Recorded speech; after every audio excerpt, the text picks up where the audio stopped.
वर्ष 1932 की बात है। राजस्थान के एक छोटे से गांव बिरोल में एक साहूकार रहता था जिसका नाम था सेठ करण सिंह। सेठ अपनी दौलत के लिए मशहूर थे, लेकिन उनकी कंजूसी और बुराइयों के लिए भी उनका नाम डर के साथ लिया जाता था। कहा जाता था कि उन्होंने अपनी दौलत जादू टोना और शैतानी ताकतों से बढ़ाई थी। एक दिन सेठ ने गांव के ही एक गरीब किसान की जमीन हड़पने की ठानी। किसान ने विरोध किया तो सेठ ने उसे और उसके परिवार को श्राप दे दिया। अगले ही सप्ताह किसान और उसका पूरा परिवार रहस्यमय तरीके से मर गया। कहा जाता है कि सेठ ने एक तांत्रिक को बुलाकर शैतानी वशीकरण करवाया था, लेकिन सेठ को नहीं पता था कि जिस शक्ति को उसने बुलाया था वो उसके नियंत्रण से बाहर थी। एक रात सेठ का पूरा परिवार उनकी हवेली में रहस्यमय तरीके से मर गया। कहते हैं कि मौत के वक्त उन सब के चेहरे पर इतना डर था कि देखने वालों की रूह कांप गई। उनकी आंखें और मुंह अप्राकृतिक रूप से खुले हुए थे, जैसे उन्होंने मौत से भी डरावनी चीज देख ली हो। तब से आज तक वह हवेली शैतान का घर बन गई। गांव वाले उसे शैतान की हवेली कहने लगे। कोई भी उसके आसपास जाने की हिम्मत नहीं करता था। रात होते ही वहां से चीखों और रोने की आवाजें आती। कई लोगों ने हवेली की खिड़कियों में एक लंबे काले साए को इंसानों की तरह चलते देखा है। समय बीतता गया। 2023 की बात है। 4 दोस्त आर्यन, विहान, करण और प्रिया एडवेंचर के शौकीन थे। उन्होंने इंटरनेट पर शैतान की हवेली के बारे में पढ़ा और वहां जाने का फैसला किया। यार, ये तो सुपर कूल होगा, आर्यन ने उत्साह से कहा। एक रियल हॉन्टेड हवेली में जाना, हम वहां जाकर वीडियो बनाएंगे। प्रिया थोड़ी डरी हुई थी। पता नहीं यार, मुझे अच्छा नहीं लग रहा, कहानियां बहुत डरावनी हैं। लेकिन लड़कों ने उसकी एक न सुनी।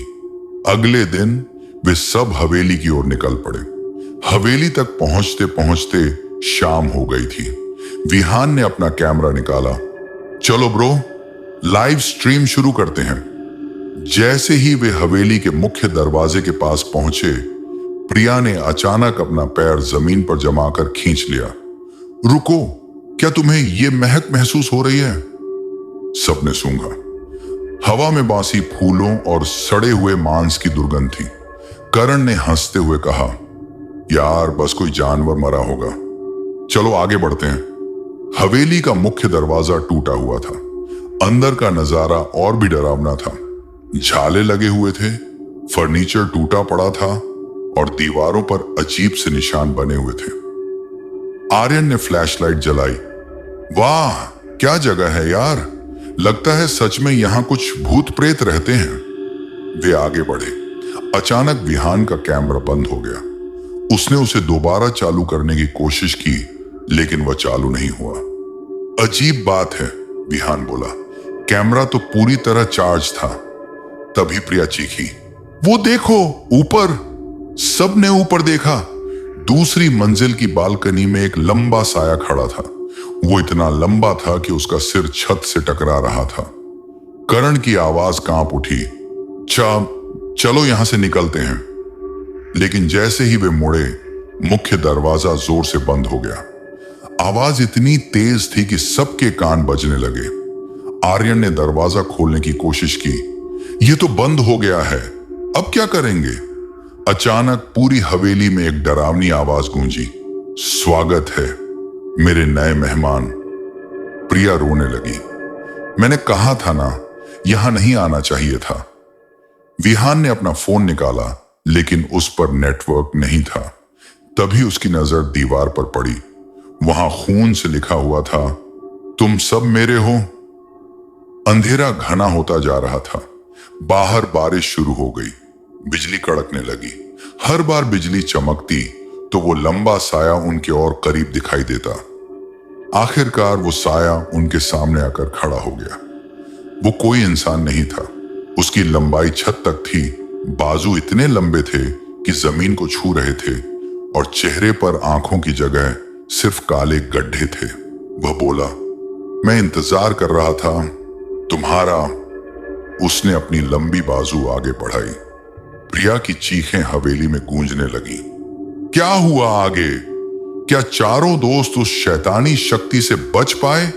अगले भाग में पढ़िए। प्रिया की चीख के साथ ही सब कुछ अंधकार में डूब गया।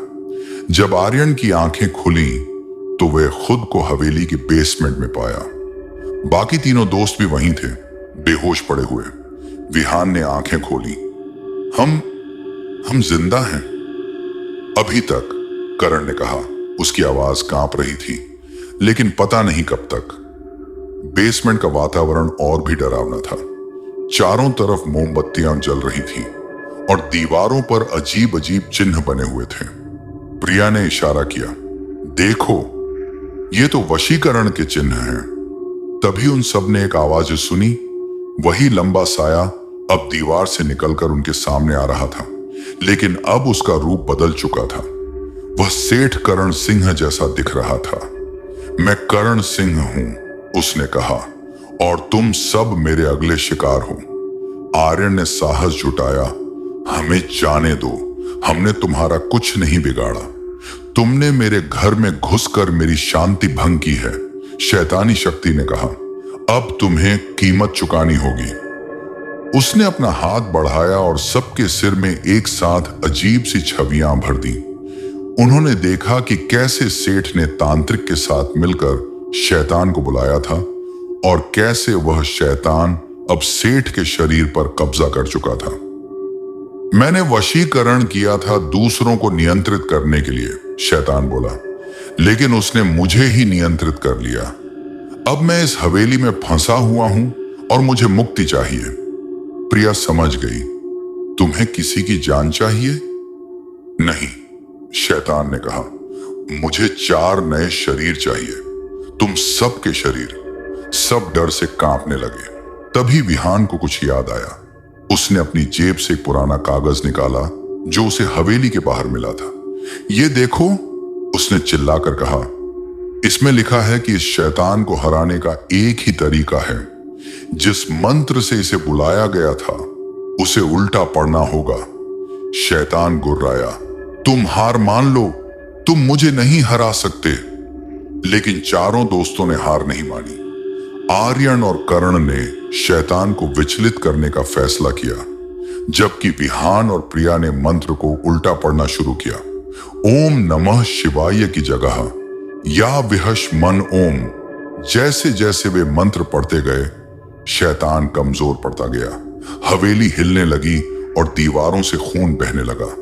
रुको, शैतान चीखा, मैं तुम्हें अमीर बना दूंगा, तुम्हें हर सुख दूंगा। लेकिन दोस्तों ने मंत्र पढ़ना जारी रखा। आखिरकार एक जोरदार धमाके के साथ शैतान का साया गायब हो गया। हवेली का मुख्य दरवाजा खुल गया। सुबह का उजाला दिखाई दे रहा था। चारों दोस्त बाहर भागे और सीधे गांव पहुंचे। गांव वालों को जब पता चला कि उन्होंने हवेली से शैतान को भगाया है तो सब हैरान रह गए। लेकिन कहानी यहां खत्म नहीं हुई। जब वे शहर लौटे तो उन्होंने पाया कि उनके शरीर पर अजीब निशान हैं। कभी कभी रात में उन्हें वही डरावनी आवाजें सुनाई देती हैं और हर शुक्रवार की रात उनमें से किसी एक को सेठ करण सिंह की आवाज सुनाई देती है, मैं वापस आऊंगा। शैतान शायद गया नहीं है, वो सिर्फ इंतजार कर रहा है। अगले शिकार का शहर लौटने के 1 महीने बाद की बात है। चारों दोस्त अब भी उस डरावने अनुभव से उबर नहीं पाए थे।